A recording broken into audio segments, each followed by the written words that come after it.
You're watching the most exciting game you will ever see on your TV set. Telstar by Coleco.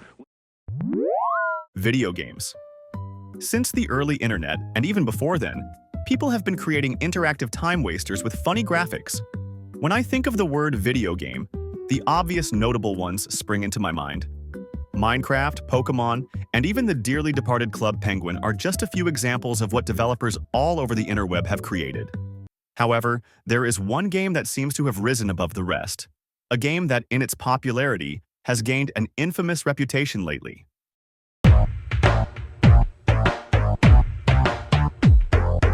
Roblox. Basically, it's very popular. You've got front-page slop, copy and pasted games. Games that get super popular and then turn into cash grabs. All the controversies you'll ever need. And in the corner of the website, a little game lies hidden. Haha, yeah, it's called the Spawn Point. No, it's not Spawnism.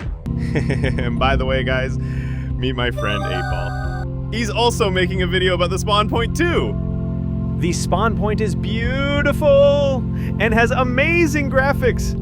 Almost every single character is interactable except for the two figures in the middle and the ballerinas on the edges of the map. Because this is a myth game, you can find secrets in most characters' dialogue. However, I won't be going into that too much, but I will be covering the priest and his brother. Oh, and Motley because he's hot. Anyway, this is the photographer. Guess what he does? If you need me to tell you, you genuinely got an amoeba for a brain. He's the capture function. This is Respawn, the black one. She's responsible for deciding if you respawn or not. And this is the white Respawn. He's the one who despawns you. And that baby is Spawn Point, who will eventually take over their jobs in the future. Anyway, this is Neo and Miss Party exclamation point. Miss Party is the one who looks like a skinwalker. She's responsible for the chat function. Neo is the one who is responsible for the reset function. And he actually used to be a Robloxian. This is settings and...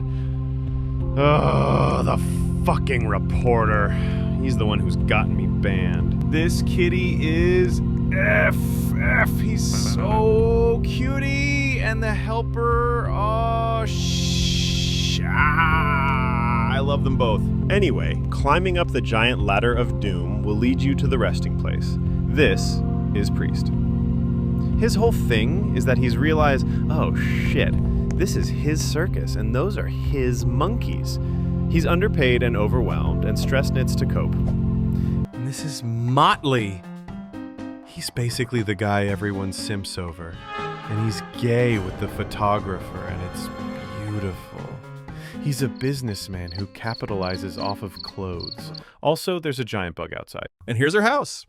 Fun fact, she's actually enslaved by the priest's brother, 103. He's so dreamy. Here's the letters. If you're interested, I'll be covering 103 later. This is her, the big bad bug. She's not really a monster, I don't think, but she's dangerous and starving for Robloxians, so it's for our own good. Remember how I said I was going to talk about 103? Well, I also said he's brothers with the priest.